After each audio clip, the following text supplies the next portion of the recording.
Hello there, everybody, and welcome back to the North American Strikers League. It is Season 4, and we are about to kick off Week 2 of play. I'm joined with a couple of different players you'll be seeing compete today. First up on the day, of course, is Demons RAHH versus Lob City. Demons RAHH still has a substitute roster in. I imagine it will probably be Zay in the midfield. I do think Gumi's probably back, though, in the goal box.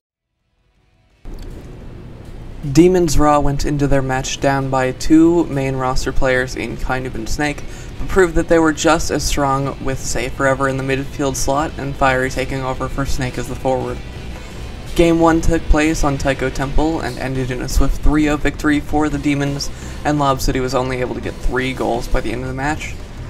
In Game 2, the Demons proved to be just as powerful, piloting Erasmus, Estelle, and BOIS comp to cover a majority of the field and shut out any type of offensive play coming from Lob City, taking Lob City from their 3 goals in Game 1 down to only a single goal in Game 2.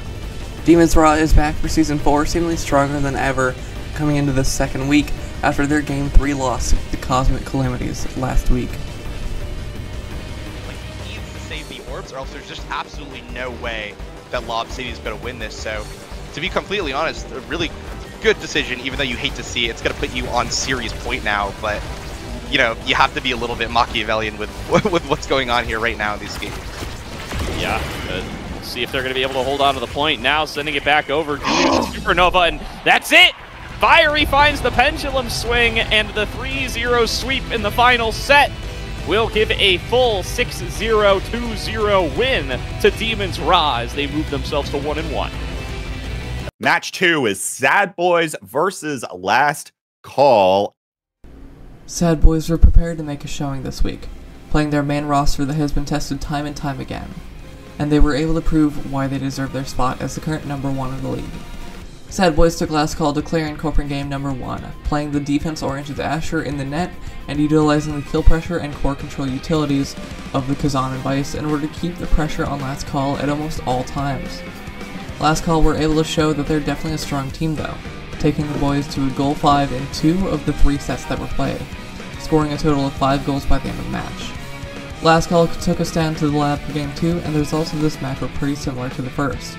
For this game, however, Last Call pulled out the damaging BOIS and Kazan forwards, and even a Finny goalie on Fairfield Fresh. But Sad Boys were ready, pulling out a comp with just as much cost per damage pressure, and pulling out 7 kills in response to Last Call's 6th, winning Game 2 with Last Call only scoring 4 goals by the end of the match.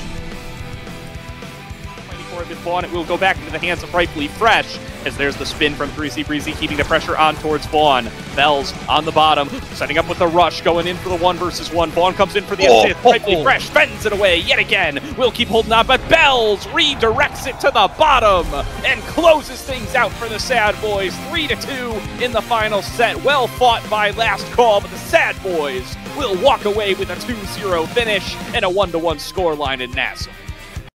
The 5 p.m. approximate match is Showtime versus Bang Bang. Drew, how are you feeling heading into this one? You think your team's going to come out on top? Yeah. Unlike matches 1 and 2, the match between Bang Bang and Showtime wasn't a 6-0. Showtime took Bang Bang to night market in Game 1, utilizing the tried and true Era X forward combo and putting Megdaverse on his signature Rude goalie in the box. Bang Bang wasn't too scared of this though, playing the game and winning the game in a 3-0 fashion, only letting Showtime score 4 goals in total before the end of the match. Game 2, however, was not that simple, with the match taking place on Atlas's lab. Bang Bang scored the very first set, but then Showtime followed up with a set of their own. Bang Bang then took the third set for themselves, but Showtime once again followed up with their own set and took our match to the first Game 5 of the week and second of the season. This time, however, Bang Bang actually had the God comp, with Fudgy Waffles on Mako and Drew and Grimella on X and Era respectively, utilizing the currently thought to be best comp in the game. If the Mako Era X comp has one thing that it excels at, it's gotta be scaling. Showtime was able to take the game down to the wire, but Bang Bang was ready and stopped any kind of a comeback, winning the set 2-0 in games and 6-2 in sets. With a little bit of hit stun, help from Shianzu perhaps, but right now, this net is still open and this core is still fast and Drew is in control. Absolutely, Drew is indeed in control in the X Maximus, in the drum and bass, has 1-2 punch, it's overtime, it's catalyst, it's full stacks. Man, how many times did Drew get and lose the full stacks of stacks? I mean, maybe 4 or 5 times, going from 0 to 150 and in 1 point basically. That was messed up. BUNN versus Cosmic Calamities. Lily, you mentioned it was a team kill. I imagine you think your team's got what it takes to come out on top here, though. It's a team kill, but it'll be a bonanza for us, I think. The first game in this set was incredibly close, taking place on Oni Village, with BUNN and Cosmic Calamities taking it to a set 5 goal 5 scenario. In the end though, Kotanai and Frogot's Rasmus and Jano picks were able to take the match over the Bonanza Bringers and put themselves in a great spot to win the set. BUNN Bonanza didn't take their Game 1 loss sitting, however, as they took Cosmic Calamities to the Clarion test chamber and pulled out the main man Rasmus on one of the best pilots of the character, Scyther 12. This match proved to be just as close as the first, with the back and forth in sets and goal 5 scenarios to put us on Project Base Drop, more often recognized as the Bounce House by the majority of the players in the game. BUNN Bonanza were able to take this game, however, putting the match on Game 3 after 2 incredibly close goal 5 set 5 games. Game 3 was a bit of the ugly duckling of the set though, taking us back to the lab again. Cosmic Calamity struck hard and fast to start out this game, taking the first set for themselves. BUNN Bonanza struck back just as hard though, bringing the game to a close with 3 straight set victories to close out our 4th match of this week, in what has definitely been and will probably continue to be one of the closest National matches for the entire season, with the match taking place over 14 of the 15 possible sets that can take place throughout each best of 3. Putting on a clinic forward and LilyBun, just roll swapping just for a moment, making it happen. Scyther never left the goal box and just, man, in the right spot at the right time every time. Scyther, MVP, probably most likely the MVP for this one, and yeah, it's going to go to BUNN Bonanza 2-1 here over Cosmic Calamities, and that was some high-intensity gameplay from both teams. BOZO Bunch versus EKC, NXCD. What? I think BOZO Bunch likes to claim they never lost versus you all or something like that. Is that the case? Yeah, there's something like that going on. I don't know what that's about, but it's all good. I don't know what that's about either. The match between BOZO Bunch and Aris Kitten Club was the last, but certainly not the least, as we saw yet another Game 3 set to round out the week, and we saw a different sub and position come into play from the side of EKC. Zoro pulled up in Week 1 to cover for Soren, but this week Josh ended up subbing in for Katsuna. This roster of EKC seemed to be working soundly during Game 1, which took place on Night Market.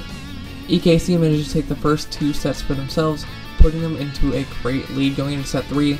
However, BOZO Bunch kicked it in gear, and they took a second during the Awakening draft, and were able to swiftly and confidently steer the game in their favor. BOZO Bunch ended up taking Game 1 over EKC after a hard-fought reverse 3-0 on the club, going into Game 2 with their mental states as high as can be. In Game 2, EKC took us to Atlas's lab, going up 2-0 yet again. This time, however, they weren't going to let any kind of reverse 3-0 slide, as they lost the 3rd set to the Bunch, but were able to close out the game immediately after. The final match proved that the BOZO Bunch might have just lost, but they aren't out of it yet, and we saw the whole team locking in for Game 3. While EKC definitely played well, the BOZO Bunch played it better and only lost 3 total points to the club throughout the entire game, ending the final match for this week in just 12.5 minutes, ending out Week 2's matches with a dominating performance and putting BOZO Bunch as one of the 2 teams going into Week 3 with the 2-0 scoreboard. NXCD are like huge for BOZO Bunch because they're running, EKC's running the kit and comp, but what happens when that guy goes away? Hey, when that guy's there, he takes 2 barriers and gets ready to score. But BOZO Bunch looking to put it in right there, and Buncher is still going crazy, keeping the flow state up. Oh. And Drop Letter's just gonna put it in. It slides right between Soren and Josh. And that's going to be a BOZO Bunch 3-0 victory in this Game 3. What an exceptional performance from the BOZO Bunch. After that Game 2, we were both doubters, right? I was leading the doubter charge, especially after seeing the draft, but they piloted it so well.